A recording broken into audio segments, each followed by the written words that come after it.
Veterans Affairs Minister Erin O'Toole joins us now from our newsroom in Halifax. Minister, I want to begin today by asking you, how is this announcement going to change things for reservists?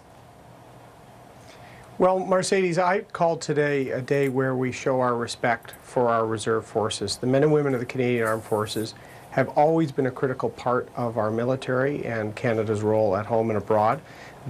That was brought home in Afghanistan, where 25% of our commitment to that 12-year mission was from our reserves, and our reserves had the same risks and families had the same stress. So today is about closing a gap for part-time reservists, Class A and Class B, to make sure that if they're injured in the line of duty, they'll have the same earnings loss benefit, the same income replacement as they do vocational rehabilitation, medical rehabilitation that the regular force have. So we're closing this gap, but I'm also using it as a day to remind Canadians how important the men and women who serve our country in the reserves are to our country.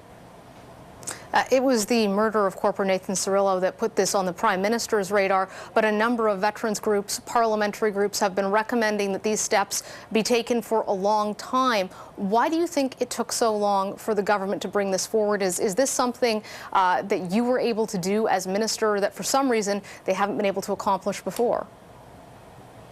Well, I think after the new Veterans Charter, over the last number of years, we've seen this as an issue. Minister McKay made some changes a few years ago when our reservists were deploying to Afghanistan to make sure that they had some of the same coverages that Reg Force had.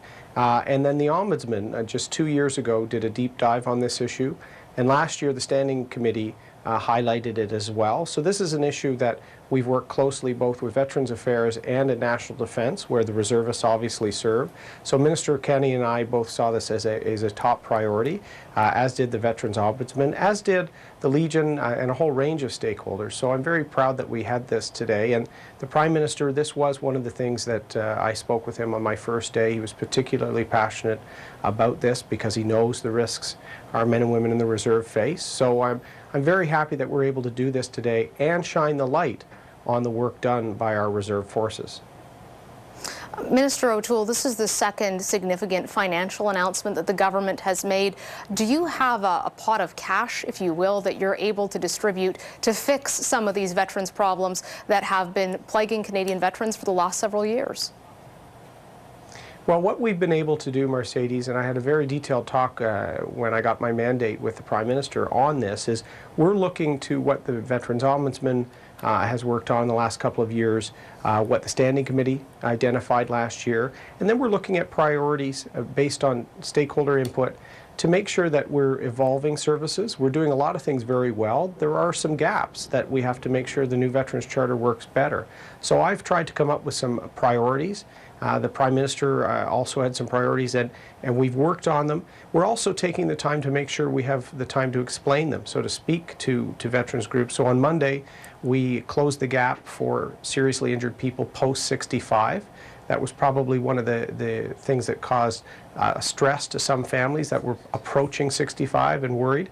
Today, we close another significant gap that arose because of the changes in the new Veterans Charter. What I said is these were unintended gaps. The new Veterans Charter works great in terms of rehabilitating injured people, but some of our seriously injured need to be taken care of, and we also need to make sure we treat reservists with the same fairness. Minister, I want to ask you what's next, because these are two of three major recommendations that have been made. The third one that comes to mind for me is that people on workmen's compensation were receiving more than some veterans when they sustained injuries on the jobs. Are you looking to address that? And are you looking to address some of the bureaucratic complications that our soldiers have encountered when they try to file claims? We're looking at a whole range of things, Mercedes. You've identified a few things that we've been looking at. Service within Veterans Affairs itself, we're trying to get everyone focused on putting the veteran and their family at the center of everything they do. That's a critical thing. What I want to do, because as you know, I've worked for many years with military families, I'd like to see some specific support for some of the families that that bear the struggles with some of our most seriously injured. The physical and mental toll on the soldier also has huge stresses on the family.